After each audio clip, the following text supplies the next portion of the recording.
Good morning. It is the top of the hour, so we will begin. I know we'll have others joining us. We have a large group from around the state for this webinar today.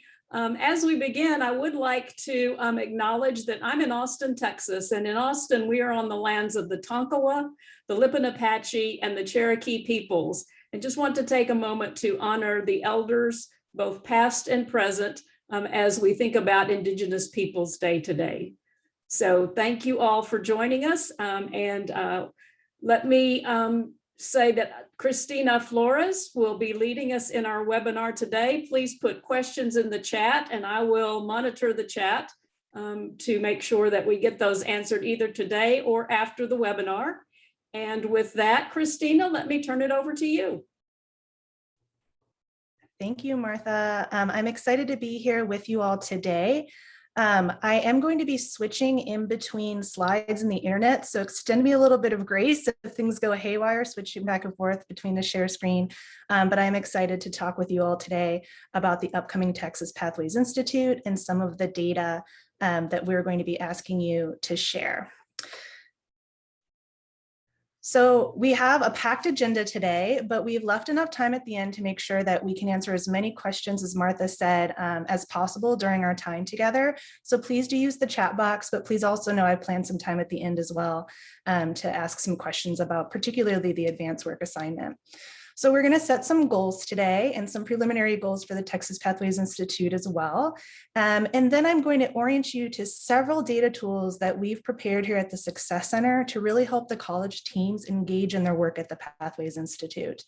I'm also going to share with you some of the labor market tools we have here at the center that we can provide to all of the colleges, recognizing that many of you already have robust LMI insights on campus and great partnerships with your workforce boards, but we do have some regional data that we can share as well. And then finally, while most of you are here today, is to go over your homework assignment, which I guess is not really homework, your pre-work, your advanced work assignment for the Institute. So what are we here to do today? Well, we're here to get excited about the Texas Pathways Institute for Onboarding Reimagined. It's been a long time since we've been able to be together. And what I think is really special about Texas Pathways colleges is that the work for Texas Pathways has just been ongoing through every twist and turn, which is putting lightly what we've all been through the past couple years. And so I know we're excited to be together again. And I hope that this gets you a little bit excited about some of what we have planned for you at the Texas Pathways Institute as well. We are going to go ahead and review some existing tools just to make sure everyone's oriented with what we have. And then thinking about onboarding, we really want to think about program enrollment and completion with equity in mind. And that's what you're going to work with your teams at the Texas Pathways Institute. We're also going to familiarize your Pathways leads and any other team members on the call today with some of the basic functionality of the dashboards that we're going to be looking at, and then review the advanced work and make sure that the goal is clear and any directions for completing the advanced work is clear. So why are we doing data in preparation for reimagining onboarding? Well, once you get to TPI, you're going to be wrestling with your teams with several different questions that'll help you really think about how onboarding works at your college and potential changes that you might be able to make to it. So some questions that your group may be considering are, what programs are students currently enrolled in? We have some information about that, but we're going to be asking you to provide some more detailed information about that.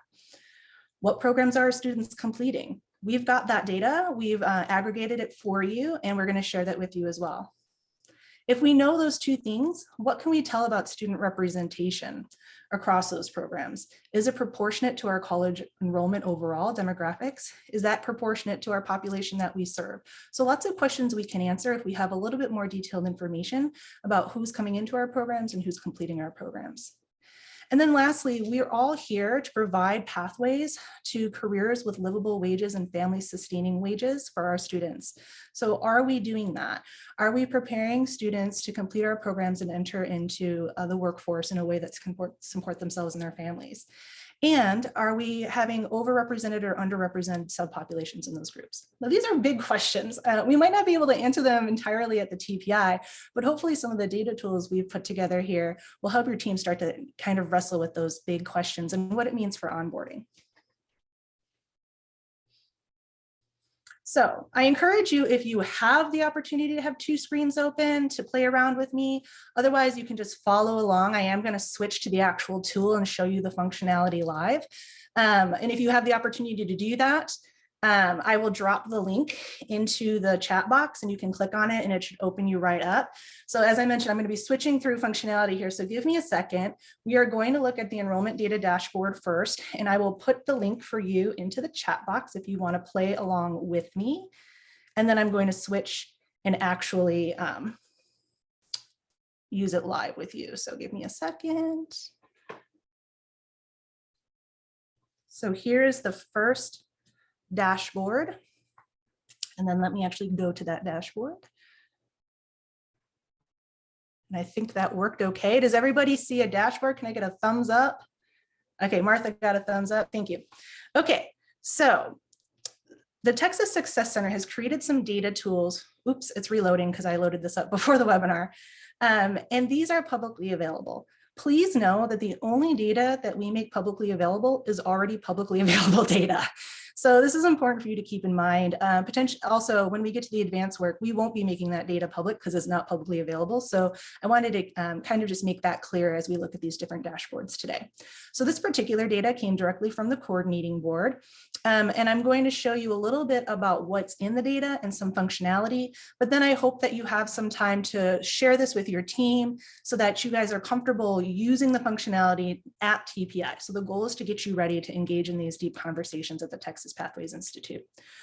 So our dashboards are generally built the same way. So as we put more out, once you get comfortable with them, you should be able to use them.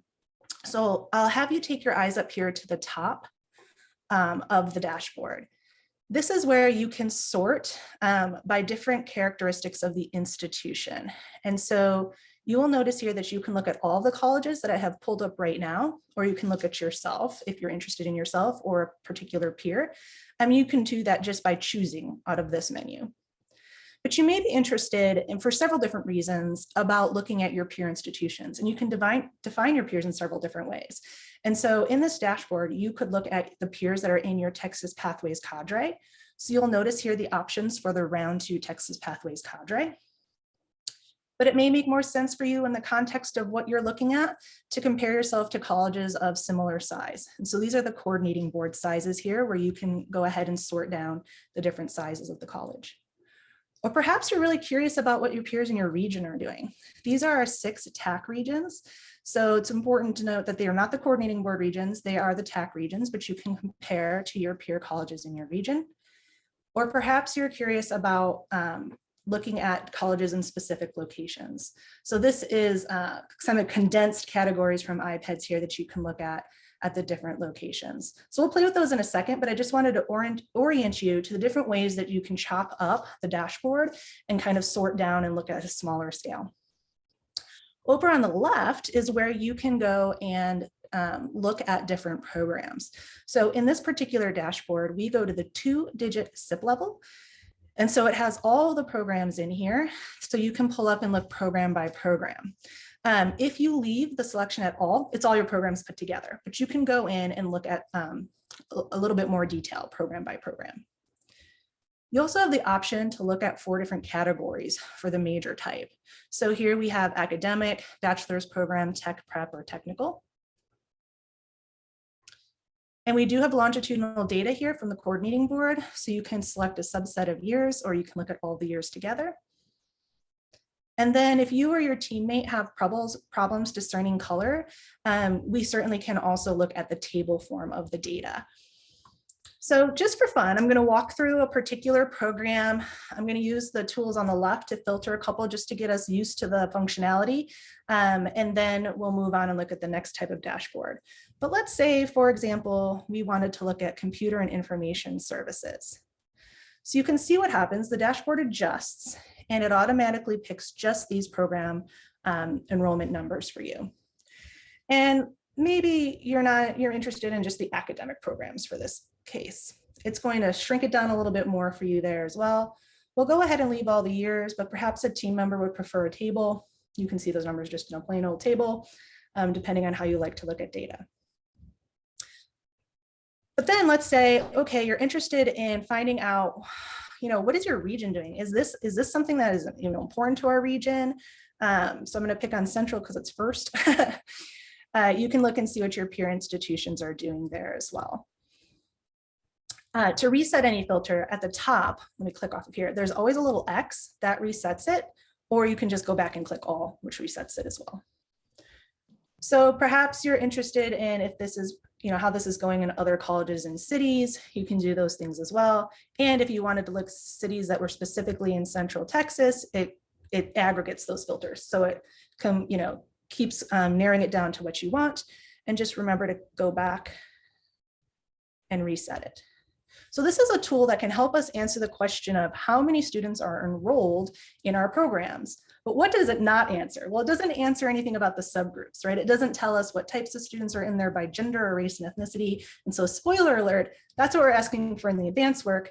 But before we get there, I'm going to show you some of the other tools. So this is a helpful tool. It comes directly from data from the coordinating board, and it does help us answer the question of who's enrolled in our programs. All right, so give me a second to switch my media here.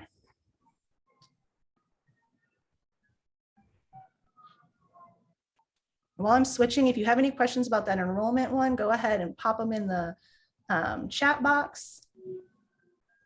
And we're going to move on to the second one here in a second.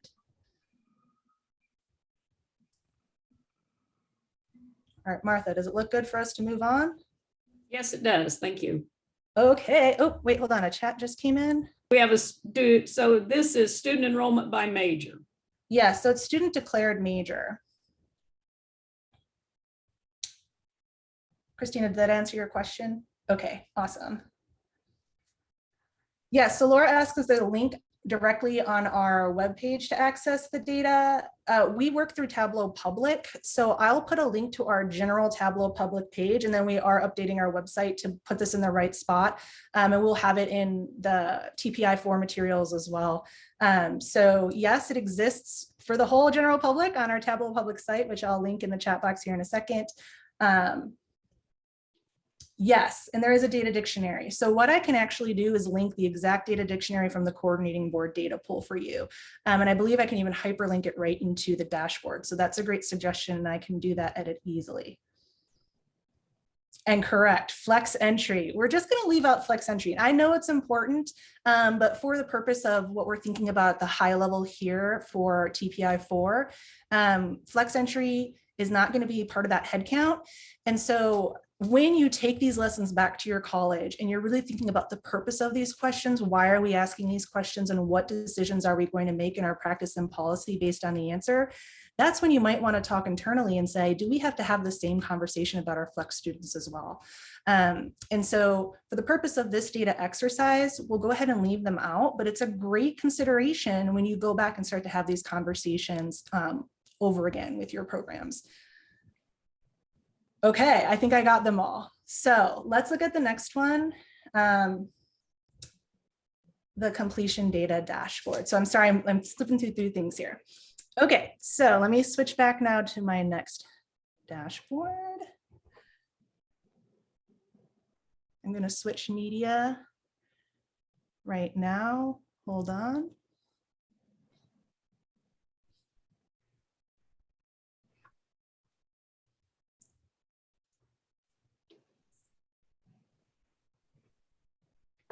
Okay, so the next dashboard that we've prepared for you comes directly now from iPads.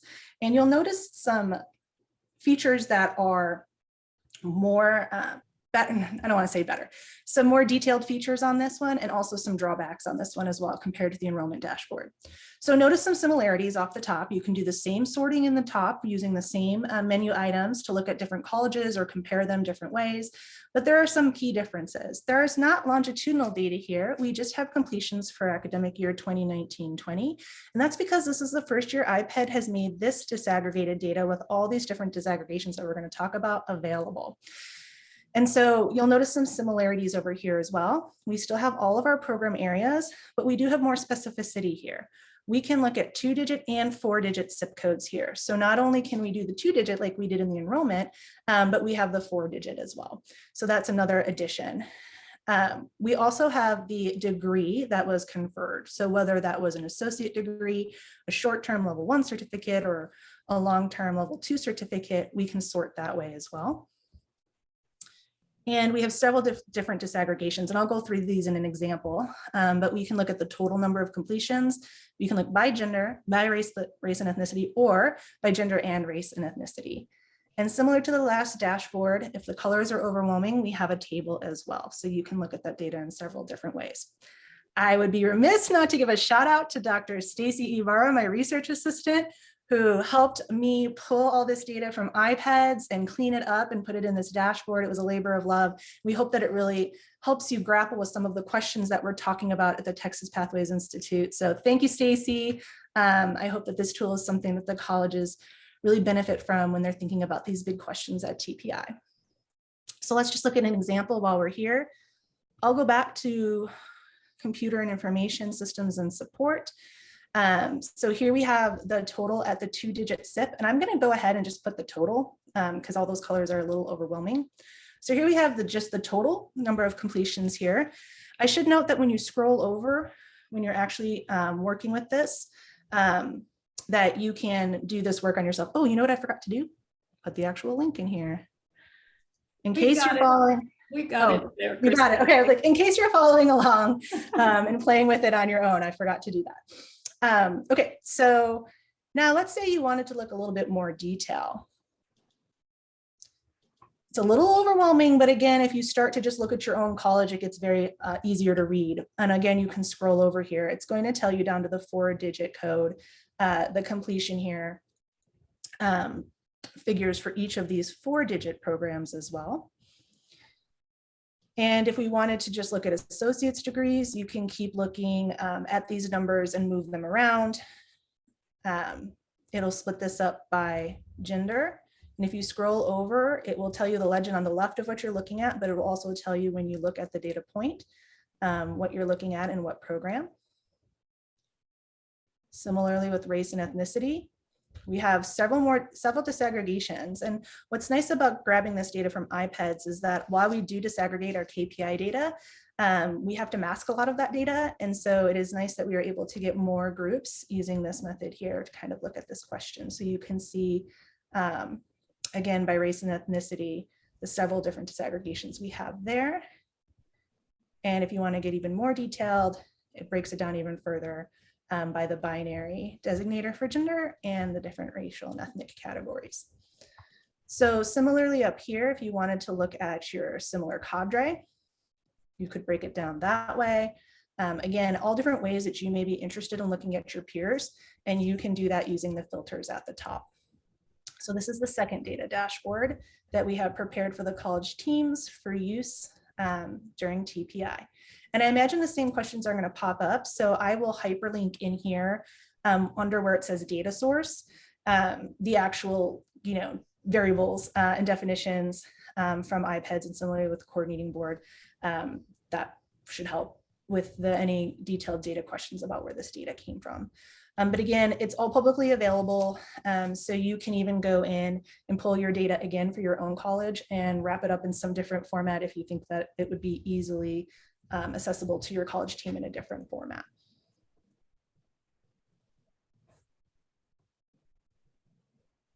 Okay, so a couple questions I'm catching in the chat. All right, so thank you Pamela, for doing the link. And does it create a problem for institutions with 8-week terms? That's a great question, Colin. And I think that we would probably have to think about that more from the standpoint of how your colleges are going to use this data. I should preface that the data that we're asking you for in the advanced work, again, is not anything we're going to put out publicly or create a dashboard, a comparison dashboard, because it's not already publicly available. And so when you think about your college team's purpose, if you have 8-week terms and you think that it is a significant for you to capture more than one term for the purpose of this assignment at TPI, which is to think about the proportion of students in these programs, then we can obviously collect more than one. And our goal is going to create a dashboard directly for you, for your college. And so we can do more than one term in there, right? We can make that functionality for you. And so again, the Success Center is not collecting this for any longitudinal purposes, nor will we publish it. It's really to give something back to your team to be able to have these fruitful discussions at TPI.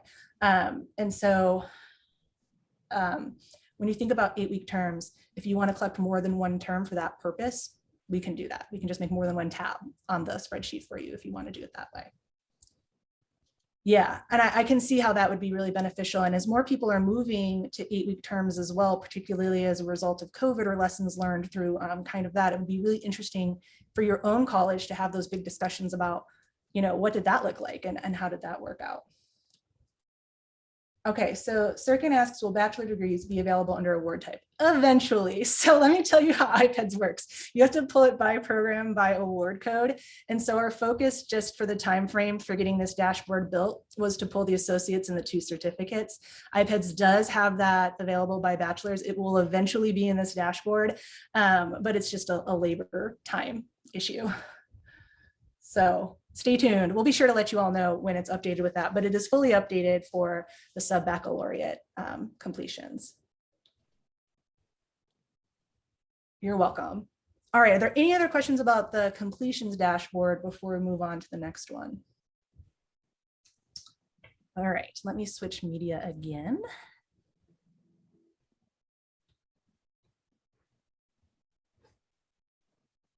All right, next up is a tool we did not create. It is a tool available by, created by the US Census Bureau, and it's going to allow you to think about that 3rd step. So now we're thinking about who's coming into our programs, what are they enrolled in, what are the subgroups that they're going to be enrolled in each of those programs, who's completing them, what are the subgroups, are those proportionate to our college population, to our community population, and then that other big question is what's happening after they finish our programs. And this is a big one to tackle, right? And so there's a tool that can help us think about that, and I'm going to show you that tool next. So I will remember to put it in the chat this time, so give me a second to do that.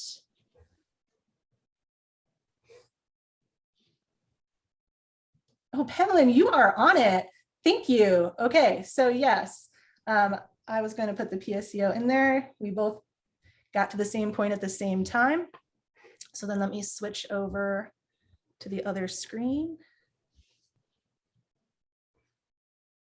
And when I send you these slides, they're all hyperlinked. So you'll have links to all of it as well. If you just click on the image, it's hyperlinked. And actually in the agenda, they're hyperlinked as well. So you should be able to get to them pretty quickly. Okay, so Elvin, if you're on the line, you always get picked first just because you're first in the alphabet. So ahead of time, thank you for being a good sport. We're going to use you as an example. So I'm going to orient you to some of the features of this dashboard and then think about how it fits into the bigger scope of things here. So over here on the left, I'm going to focus on earnings today, but I do encourage you and your teams to think about this flows button. It is quite cool if it works.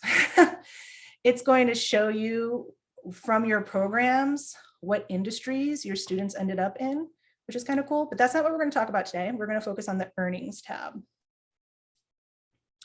But that's the first option for this data dashboard. Okay, next up, I chose Texas, but you can look at other states as well.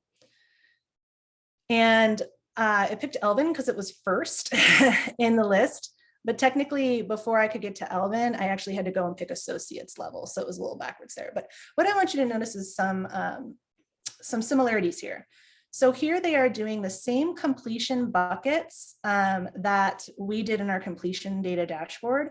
So they have certificates and associates. And so you'll notice that certificates 2 to 4 years is not in our dashboard yet. There's very few of those, but we will eventually have them all in there. And bachelors, but there's no bachelors at this particular college for this example. But you can sort, I'm going to leave it at the high level, but you can sort and look at these other cases as well. Now, these are lagging indicators here, these cohorts, right? Because we have to wait for folks to graduate and then actually make some money and report it so that we can actually see these outcomes. So you'll notice that I've chosen 2006, 2010, just for the purposes of demonstration, because we're able to see further out postgraduate. But you can look at the more recent cohort, 2011 to 2015, but I believe they only have 1 year postgrad data, but it should be updated. You know, I don't know their updating schedule, but it's updated by the government. But for that purpose, I've picked 2006 to 2010. And then I've chosen time here. So this is years post-grad. And I just picked 50th percentile right here. And you can see that choosing these options, I can look at how students are doing 1 year and 5 year post-graduation. Program specificity is also the same measure we have in our completion dashboard. So general is the 2-digit SIP. Detailed is the 4-digit SIP. So that's the same level of detail as our program completion as well. I'm going to keep it at the 2-level SIP for the purpose of demonstration. And then they do allow you to sort your programs by the size or by alphabetical. And so you can see here at Elvin, they have the sort here by size. Now, similarly, they have a clear button here. So if you wanted to start from fresh, you'd pick clear, you have to go back and pick the state again and go through all of that. So let me just show you a little bit about what the buttons at the bottom do now. So here we can see overall, all the instructional programs, these are the outcomes for students with an associate degree at Elvin. But you can also compare that to the health professions. And here's where a great conversation comes in to say, you know what, it's clear that the outcomes are better for our health programs, say compared to liberal arts. And so you can again get down into a little bit more detail here and look at 4-digit SIPs and have these similar conversations. And so it's nice that this tool exists because it allows you to have some more conversations with some tangible numbers. Now, again, if you are curious about their methodology, they have buttons all across the top to tell you about their methodology, where they're pulling the data from. And they also have a little tutorial that's going to go through the filter similar to the way that I did. All of our dashboards allow you to download the data. So if you wanted to take it offline and look at it a different way, that opportunity exists as well. But I think there's a lot of cool opportunities here, just so that we're not picking on Elvin. I'm just going to scroll and randomly pick on Northlake. Similarly, you can see here that you can compare outcomes for different programs or even all the programs. So it helps us answer that question now of once we know if our students are completing, what is it going to look like for them after they complete the program? And so we're really linking together a lot of big questions here for your college teams to grapple with, but hopefully some helpful data tools to help kind of move those conversations along.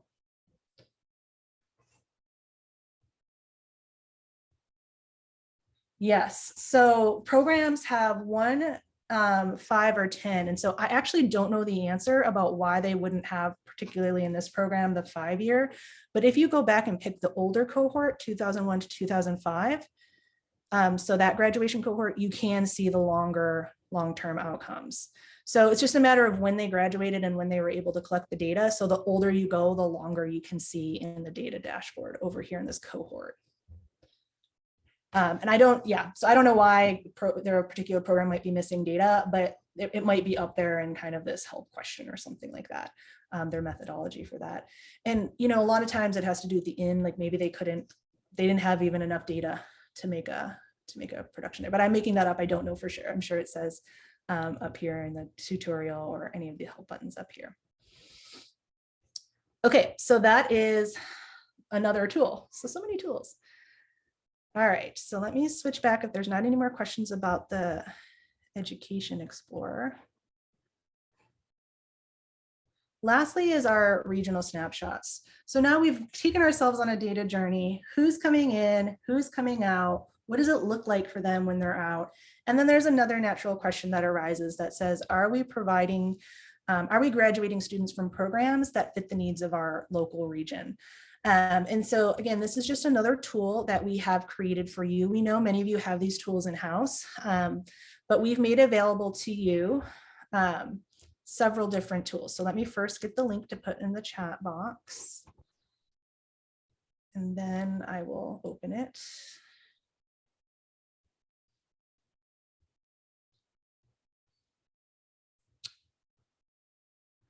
So these are actually, this is just a Dropbox link that I'm sending you with the location of these tools. Oh yeah, thank you, Michael. Another TWC tool. Pamela, I feel like we're soul sisters. Thank you. We keep beating each other to the punch. So here's where the tools are available to you for the regional skills reports. I'm going to do a really brief overview of these. It really is high level, and we understand that there's nuance and relationships that you have with your workforce boards and local employers that may add even more richness to these snapshots. But let me show you what we've got here. So on a quarterly basis, we go ahead and take a look at the state overall in each of our 6 TAC regions, just to do a super high level overview of what the labor market looks like. And so what we mean by that is identifying the top 6 industries by job posting demand. This data comes from Burning Glass MC. So they do unduplicated job postings, but, and there's always an asterisk, this assumes that the jobs are posted online. So these are where our job postings are coming from, Burning Glass and MC.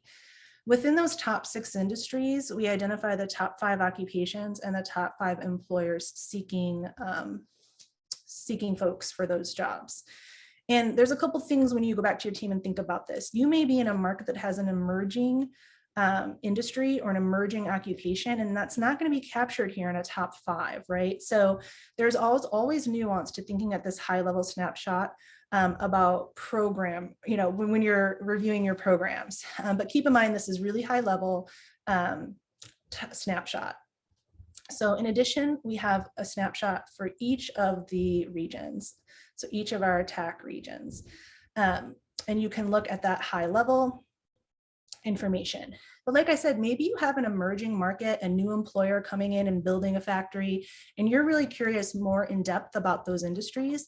We've made the full data pool available to you both in PDF and Excel form. And so with that same link, you can see what we pulled. We did light filters. So we did sub-baccalaureate. We do it on a quarterly basis, and we do it by county definition for our TAC regions. But if you want to go more in depth, then you can take a look at where that snapshot came from in all of the data and in Excel form. So again, I won't go through this in great detail, but it does have several different ways to chop up the data. It also has a skills explorer, which I think is really interesting when you're thinking from a program standpoint. But that is all available to you by TAC region and at the state level. So this is the PDF report. I won't bore us with all the details, but I will show you that it also exists in Excel form for you as well. With several different tabs down here, several different data sources to look at.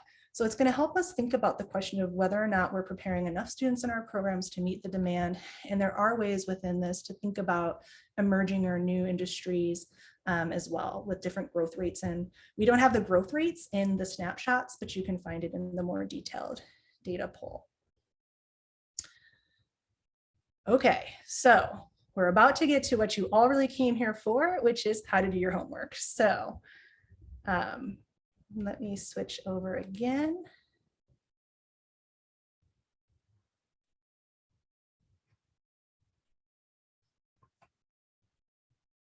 Okay, so we've gone through all the tools that we've made available to you, and they're all here to help really have robust and meaningful and rich conversations at the Texas Pathways Institutes with your team.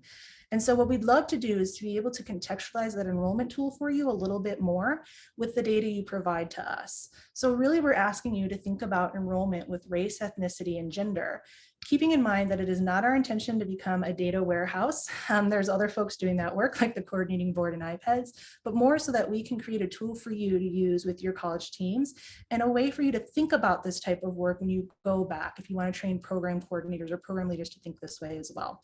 So that is the purpose of the advanced work. It is not for us to start to create longitudinal data sets, but it is more for us to create tools that you can use on the ground with your stakeholders at your college.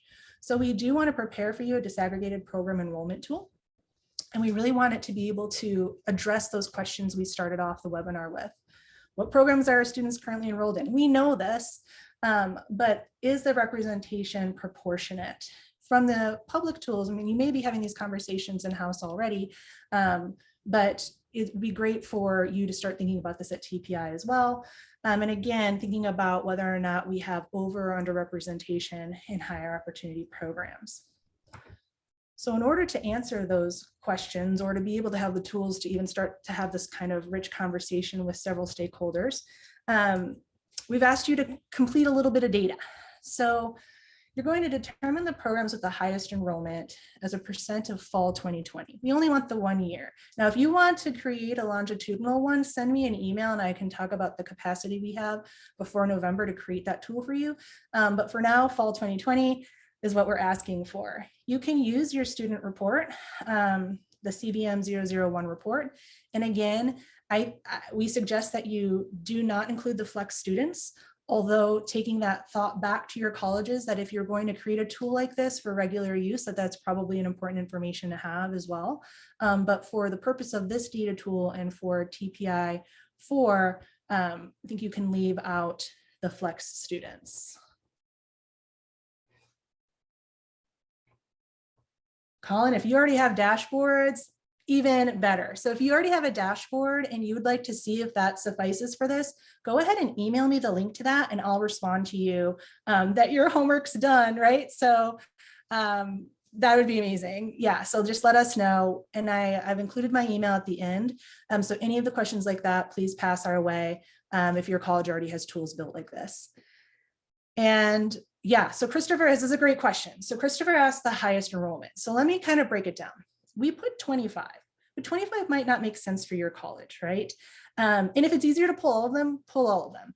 But what we're thinking about here is getting the critical mass of your students so that you can start to have these robust conversations about the demographic breakdown of your program enrollment. So if 25 makes sense for you and that captures the majority of your students, great. If it's easier for you to pull all of them, pull all of them, right? If 25 doesn't make sense at all and you want to do 5 or 10, that isn't a discussion that you can have internally. The idea here was really to be able to have most of your students organized in a way that could help facilitate these conversations. And so we are asking for 4-digit zip codes. Galen, thank you for that question. And again, if that doesn't make sense for your college, reach out to me and let me know, because really we're trying to create tools to give back to you to inform these conversations. So we are asking for 4-digit zip. And we did intend like the top 25, but till you get to a critical mass. And we do understand it might be easier to pull all of them. You can do that, right? Whatever makes the lift reasonable for your IR team, but provides the data that your college teams need to engage in kind of these fruitful conversations about who's in your programs. You're going to record the head count. And I believe that I put the word enrollment in the workbook, so I can address that word and resend it out the workbook as well. If you've already started, it's head count for the fall. Christine, and then there's a question about dual enrollment students. Are they included? Yep, so I would say yes, dual enrollment students are, for many of our colleges, a large proportion of the enrollment. Now, what'll be interesting, I think, is whether or not those folks have declared a program. Now, we know they're going to declare a program here in the near future, but I think it's a fruitful discussion. So I would say include them, particularly because I think they're going to make up a large proportion of some colleges' enrollment. Okay. And then lastly, you're going to return those workbooks to the document center. This is a quick turnaround. If you get them back sooner, extra credit, because we can build that tool a little bit quicker, but we understand and we want to give you enough time to do this work. But our goal is, again, to provide a private, not a public work dashboard for you all to work with at TPI with this data. So it will not be shared publicly outside of the TPI boundary. Okay, I'm going to pause there and see if I can pull up the workbook for you to see. And then while I'm doing that, if you think of any questions, queue them up.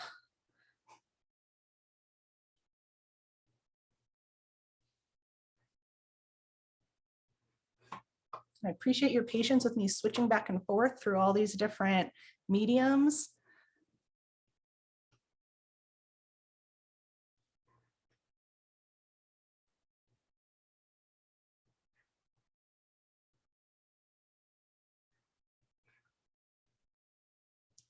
Okay, so here's the advanced work template.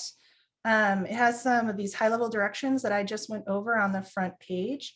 And again, you are identifying the top 25 programs. That might not make sense for your college. So do what makes sense to get to the critical mass, or you can do them all. It's just easier to pull them all. Then I'm going to show you the page that you're going to be using. And I have a suggested file name here. Again, it just eases on our end, collecting 50 of them and getting them ready to give back to you. So if you name it that way, I'd appreciate it. And then you'll collect those up and we'll hopefully be able to create a tool for you. So this is just what the template looks like. I've created several options up here, and then here you can see all the disaggregations that we're asking for. And the 4-digit SIP, and this is what I'm going to change to fall 2020 headcount. So I apologize for that slight confusion. We'll send out the updated one. That's the only update that you'll be getting. Right here, I've created 25 for you. If that doesn't make sense, you can just edit as appropriate. And then the program area would align with the 2-digit zip code, and the program name would align with the 4-digit zip code. I have an example here. I hope it's not too overwhelming, but here would be your institution name. Here's an example from liberal arts, and here's the 4-digit code for the liberal arts program. This is an academic program, and then you would fill in the head count here. And again, just for fall 2020, no flex students. Now, if you want to do flex students, maybe make a note to me that's what you've done, but I think for consistency, it's probably best to leave the flex students out for this. And then you would complete this for each one of the programs at the 4-digit level. And I know some colleges may not go into that level of detail. So again, if you have any specific questions about unique codes for your college, just let us know. Keeping in mind the goal is to be able to provide a tool for your college teams to have these discussions at TPI. So we'll send this out again with the only edit being enrollment switch to headcount. I want to thank George Gonzalez for that insight as well, and thinking about this tool and getting it out to the colleges. Stina, you want to answer the question about the importance of using this template? Joy from Temple College has asked a question about this. Joy, if you don't use the template, that's okay. The template is set up for me to be able to create a dashboard more quickly and easily. And so if you have a different template, go ahead and send it, because I can still give that data back to the colleges. It might just impact the ability for me in that short turnaround time to create the dashboard. But honestly, it's most important that they have the data, not as important how it's packaged, right? So what works for you and your I team will work for us, and we'll do our best to reformat it in a way that I can build a dashboard if needed. But it's more important to have the data, less important for the template. Does that make sense?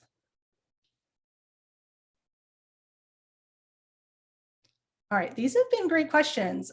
Do we have any other questions? It's a lot of data. So thanks for spending your lunch hour on a Monday talking about data.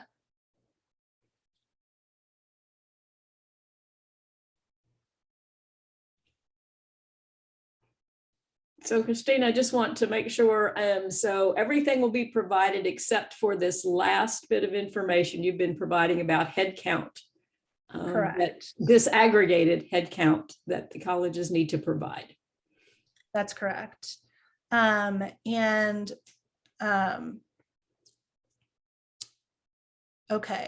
Mr. or Ms. Chavez is asking, where do we upload the data? Yes, so we have a document portal that your Pathways leads should be familiar with, and that's where they have uploaded their advanced work in the past. So I would suggest that you send the completed template to your Pathways lead, and they will upload it to the document center for the Texas Pathways Institute. And Colin asks, where do we get the template? So your Pathways leads has it, but I'm going to, at the conclusion of this, send a very quick update just to change that word enrollment to completion, and then your pathways lead will have that updated template available to send out.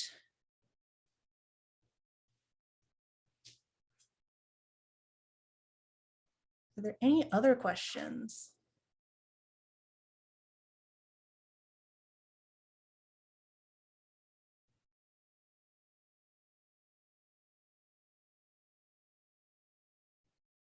Okay, well, as I mentioned, if you all have this data formatted in other ways, please do send it our way. We'd love to see it.